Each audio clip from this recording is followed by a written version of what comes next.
प्रिय मित्रों, मैं आपको कैसे बताऊं कि इस समय मैं पंजाब की स्थिति के बारे में क्या महसूस कर रहा हूं।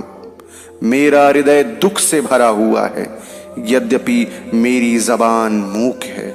मैंने बहुत कोशिश की कि इस कष्ट के समय में आप सबके साथ रहूं और आपका दुख बांटूं, परंतु मैं अपने प्रयास में असफल रहा हूं। मैं शहीद नहीं कहलाना चाहता, पर आप सबके संकट की घड़ी में आपके काम आना चाहता हूं। मेरे हृदय में दुख है और आत्मा घायल। मुझे नौकरशाहों की करतूतों पर बहुत क्रोध आ रहा है, उससे भी ज्यादा गुस्सा आ रहा है अपने देश के लोगों के व्यवहार पर। इस संदेश को लाला लाजपत राय ने भेजा था। जब जलियांवाला बाग का हत्याकांड हुआ, वे उस समय भारत में नहीं थे। लाला लाजपत राय का जन्म फिरोजपुर जिले के ढोड़ी के नामक स्थान में 28 जनवरी 1865 में हुआ था। उनके पिता राधा किशन आजाद स्कूल के अध्यापक थे और माता थीं गुलाबी देवी। लाजपत राय ने अपने पिता को अपना गुरु स्वीकार किया और कहा, मुझे भारत में उनसे अच्छा अध्यापक नहीं मिला। वे पढ़ाते नहीं थे, बल्कि छात्रों को स्वयं सीखने में सहायता करते थे। लाला लाजपत राय ने अपने पिता से ही पढ़ने और सीखने का उत्साह पाया। साथ में पाया स्वतंत्रता के प्रति अथाह प्यार और भारत के लोगों से लगाव। लाजपत राय की माता ने उन्हें धर्म की शिक्षा दी। सन 1882 में जब वे लाहौर के गवर्नमेंट कॉलेज के छात्र थे, उस समय पंजाब और उत्तर भारत के अन्य भागों में आर्य समाज का प्रभाव एक तूफान के समान झकझोर रहा था। लाजपत राय स्वयं दयानंद और आर्य समाज से प्रभावित हुए और आर्य समाज में सम्मिलित हो गए। इससे उनके जीवन को एक नई दिशा मिली। लाला लाजपत राय एक संवेदनशील व्यक्ति थे, जो कुछ वे सीखते उसे आत्मसात कर लेते थे।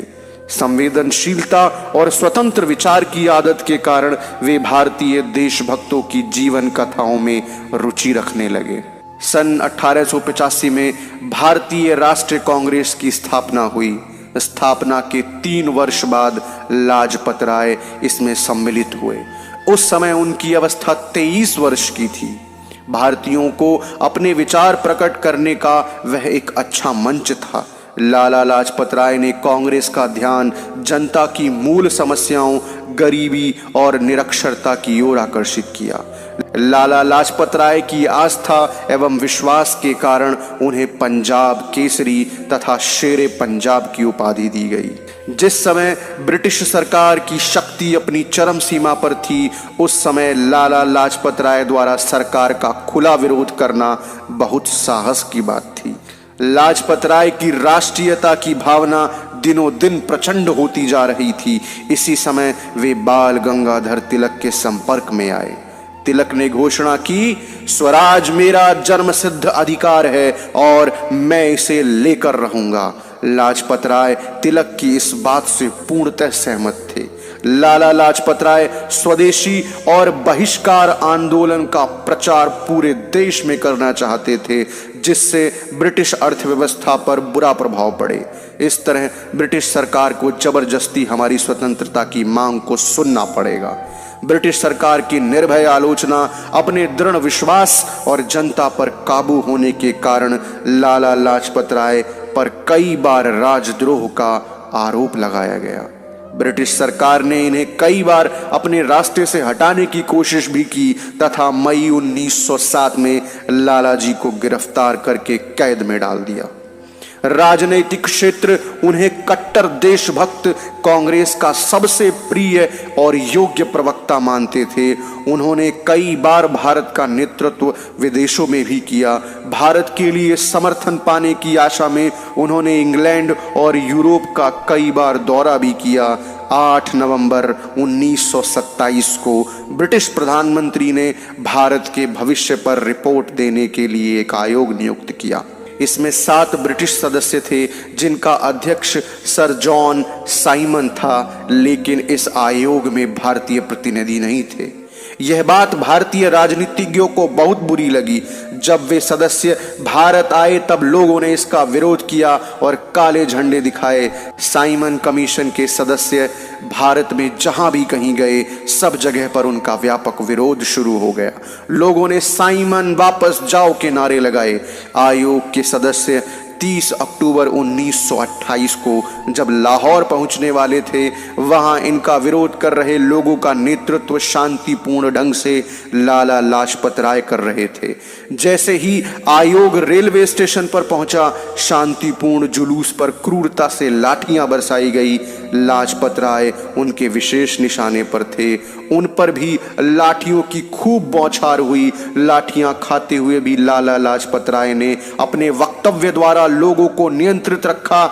जब आक्रमण समाप्त हुआ तब वे निर्भीकता से जुलूस का नेतृत्व करते हुए वापस आए।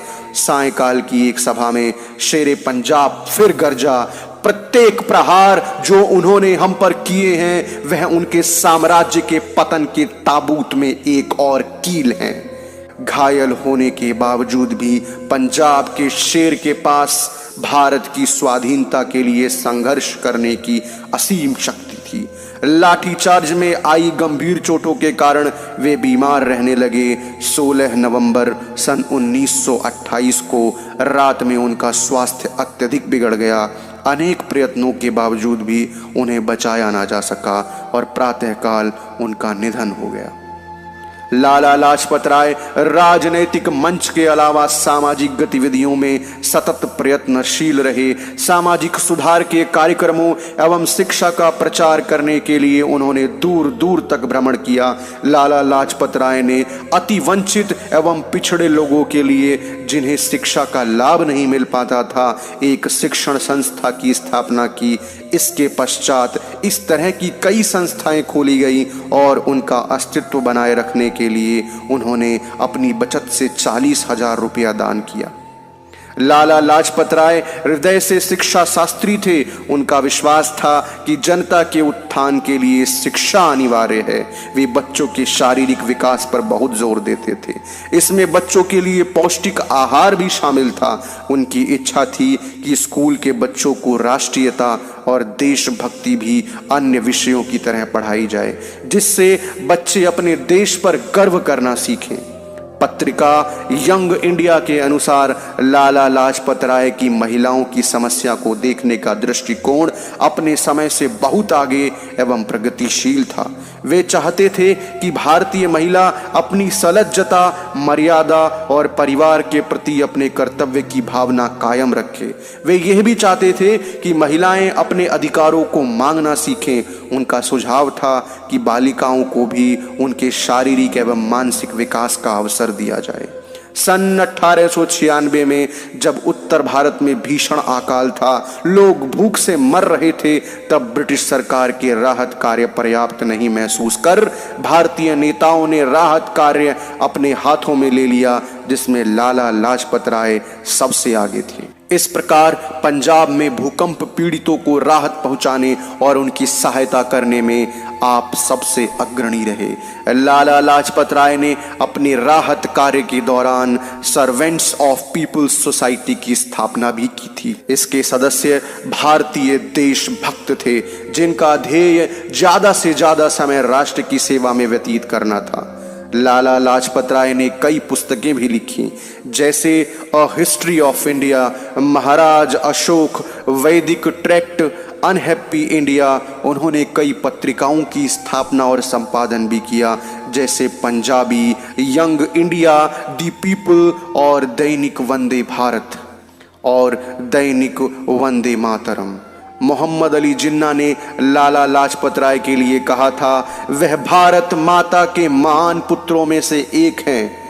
लाला लाजपत राय के योगदानों को यह देश कभी नहीं भुला सकेगा। उनका त्याग, उनका बलिदान देशवासियों के लिए चिरस्मरणीय रहेगा। तो दोस्तों, इस वीर गाथा में इतना ही। मिलते हैं एक और वीरता से भरे हुए चरित्र चित्रण में। तब तक के लिए धन्यवाद।